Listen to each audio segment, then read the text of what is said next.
নমস্কাৰ বন্ধু বান্ধৱীসকল, আজি আকৌ এবাৰ আপোনালোকৰ মাজলৈ কেইটামান অসমীয়া সাঁথৰ লৈ আহিছো। আশা কৰিছো আপোনালোকে আজি এই ভিডিঅ'টো ভাল পাব।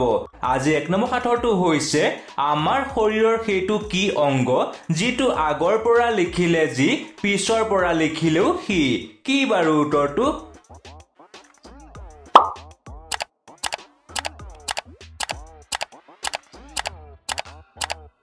হয় বন্ধু বান্ধৱীসকল, ইয়াৰ উত্তৰটো হৈছে নয়ন অৰ্থাৎ চকু।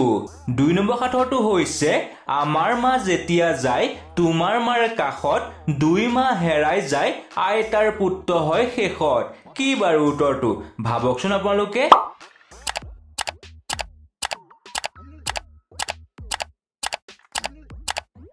হয়, ইয়াৰ উত্তৰটো হৈছে মামা। 3 নম্বৰ সাঁথৰটো হৈছে কলিংগৰ লিংগ কাটি পাথাৰ কাটি পা, লবংগৰ বংগ কাটি মজা মাৰি খা।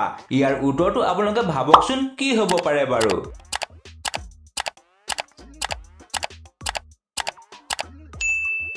হয় বন্ধু বান্ধৱীসকল, ইয়াৰ উত্তৰটো হৈছে কঁঠাল। 4 নম্বৰ সাঁথৰটো হৈছে আছে গুটি বাকলি নাই, মুখত দিলে পমি যায়। দিয়াচোন উত্তৰটো অলপমান ভাবি চাই।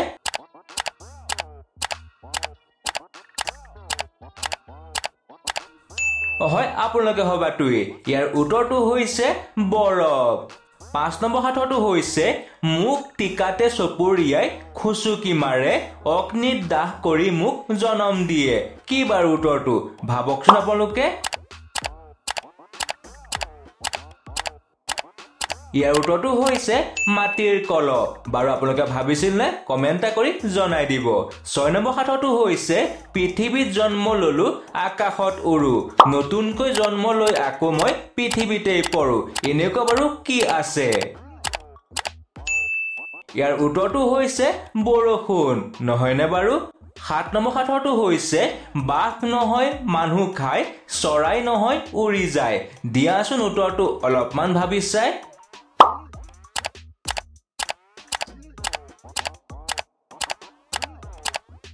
ইয়াৰ উত্তৰটো হৈছে মৌ। 8 নম্বৰ সাঁথৰটো হৈছে আহোঁতেও কাটি যায় যাওঁতেও কাটি যায়। কি বাৰু উত্তৰটো? কোৱাচোন ভাবি চাই।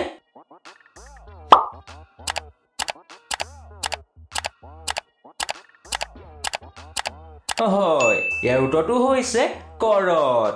আজি 9 নম্বৰ সাঁথৰটো হৈছে এখন ৰুমালৰ 4টা কোণৰ 3 কোণ কেঁচিৰে কাটি পেলালে ৰুমালখনত কেইটা কোণ থাকিব?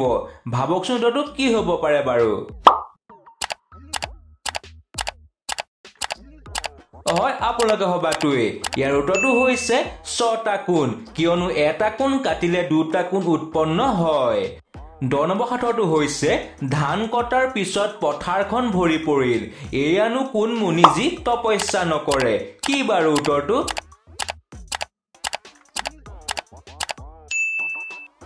হয়, ইয়াৰ উত্তৰটো হৈছে মানিমুনি।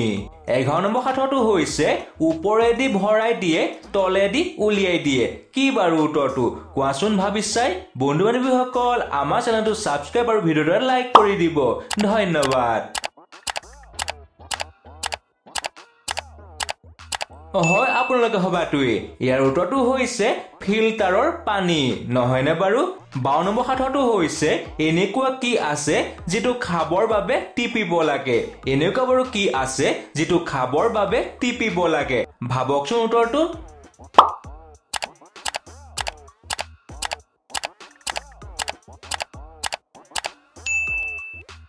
হয়, ইয়াৰ উত্তৰটো হৈছে নেমু টেঙা, যিটো খাবৰ বাবে টিপিব লাগে। গতিকে বন্ধু বান্ধৱীসকল, আজি আপোনালোকৰ মাজলৈ এইকেইটা সাঁথৰ আগবঢ়ালো।